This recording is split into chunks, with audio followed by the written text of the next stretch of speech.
Hello guys, welcome back to my channel. আর এখন বাজছে সকাল 10:08। আর আমরা যাচ্ছি শোরুমের দিকে, কারণ আমাদের বাইকে হয়ে গেছে 20,000 কিলোমিটার কমপ্লিট। স্পিডোমিটারে দেখাচ্ছে 1323, কিন্তু তোমরা যারা আমার পুরনো ব্লগ দেখেছো তারা জানো যে আমার স্পিডোমিটারটা ভেঙে গেছিলো। এটা নতুন স্পিডোমিটারে 1323 কিলোমিটার চলেছে।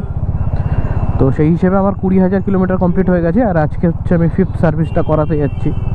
অলরেডি 100 কিলোমিটার মনে হয় বেশিও চলে গেছে। তো যাই হোক, এটাতে কিছু যায় আসে না। 5th সার্ভিস করাবো। আর 5th সার্ভিসে কত কী হয়, কী সার্ভিস হয় অ্যাকচুয়ালি আমার জানা নেই। আমি বিল ক্যালকুলেট করলাম, মোটামুটি দেখাচ্ছে 2,500-এর কাছাকাছি। তো অনেকটাই এক্সপেন্সিভ সার্ভিসিং। যাই হোক, দেখা যাক কী চেঞ্জ হয়।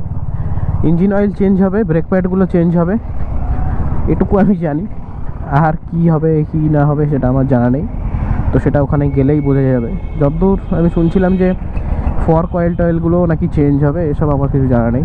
তো যা কিছুই হোক আমি আপডেট দিয়ে দেবো, আর তোমরা জানতে পেরে যাবে যে হান্টার 350-র 5th সার্ভিসে কী চেঞ্জ হয় আর কত কী কস্টিং। গাইজ, আজকে হচ্ছে 3rd দিন সার্ভিসের পর, যেদিন আবার আমার এনফিল্ডের শোরুমে যেতে হচ্ছে। তার কারণ হচ্ছে ট্যাপেট নয়েজ। আর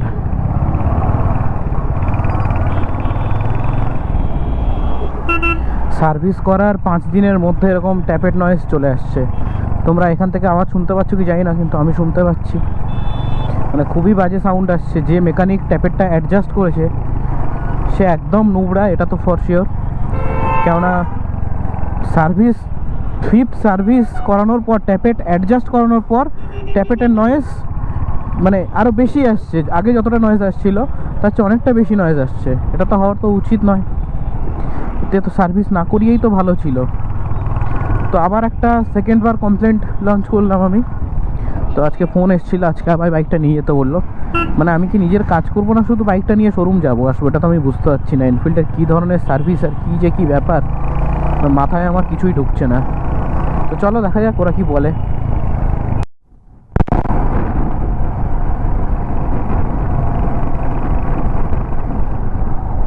তো গাইস, শোরুম থেকে বাইকটাকে বার করলাম। আর ওরা প্রায় 2.5 থেকে 3 ঘন্টা টাইম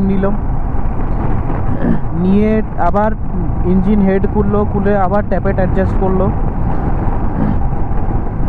এখন তো আপাতত সাউন্ড আসছে না আর, কিন্তু 2-3 দিন চালানোর পর দেখা যাবে যে ইঞ্জিনটা হিট হওয়ার পরে বা একটু বেশি কিলোমিটার চলার পরে কেমন কি পারফর্ম করছে বা কেমন কি সাউন্ড করছে না করছে। তো এই যে হ্যারাসমেন্টটা এনফিল্ড করাচ্ছে, মানে এটাই খারাপ লাগছে যে সার্ভিস হওয়ার পরেও কেন আমায় এত হ্যারাস হতে হবে। আমি ঠিক টাইমে সার্ভিস করাই, এক্সট্রা কিলোমিটার চালাই না, এক্সট্রা টাইম বেরোতে দিই না, বাইক মেনটেন করি, দুটো সার্ভিসিংয়ের মাঝখানে কোনো লং রাইড হলে আমি জেনারেল চেক আপ করাই, তারপরেও যে এই হ্যারাসমেন্টটা মানে।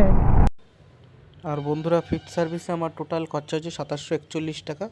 আমি বিলটা দিয়ে দিলাম, তোমরা দেখে নাও পজ করে। তো বন্ধুরা, এর পরেও মোটামুটি আমরা বাইকটা চালিয়ে নিয়েছি, কয়েকদিন হয়ে গেল বেশ।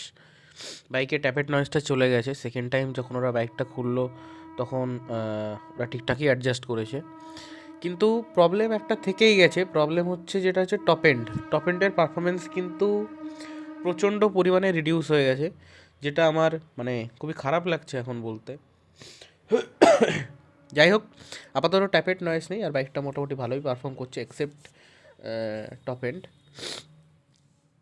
তো যাই হোক বন্ধুরা, যদি ভবিষ্যতে কখনও রয়্যাল এনফিল্ড কিনে নাও, তাহলে সার্ভিস সেন্টার অবশ্যই ঠিকঠাক চুজ করো যে কোথায় সার্ভিস করাবে। আমি তো মালদায় থাকি, মালদায় দুটোই সার্ভিস সেন্টার অ্যাভেলেবেল, আর দুটোই ভালো নয়। তাহলে আমায় সার্ভিস করাতে গেলে মোটামুটি শিলিগুড়ি বা কৃষ্ণনগর যেতে হবে বা মুর্শিদাবাদ যেতে হবে, যেটা আমার পক্ষে একদমই মানে পসিবল নয়। তো এটাই হচ্ছে ব্যাপার।